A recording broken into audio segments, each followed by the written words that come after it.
Hi friends, నేను మీ chicken shop రెడ్డిని. Customer ఏ దేవు టైటిల్లో ఈరోజు మన కస్టమరు ఏ బాబు, వీళ్ళ ఫాదర్ బయట ఉన్నారు. మా వాడు ఉంటాడు, వాడికి హాఫ్ కేజీ చికెన్ కట్ చేయమని చెప్పేసి వెళ్ళారు. హాయ్ రే, హాయ్ చిన్న, ఏం పేరా? రేవంత్ రెడ్డి, సీఎం గారి పేరు పెట్టుకున్నాడు. ఓకే, ఎన్నో క్లాసు?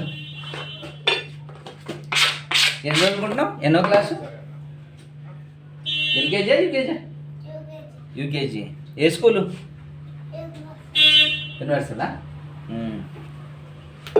ఓకే. ఏ ఊరు మీది? చిన్న కడుమురా? Okay, Atmakur side. ఓకే. నీకు ఎంతమంది బ్రదర్స్ ఉన్నారా? నీకు?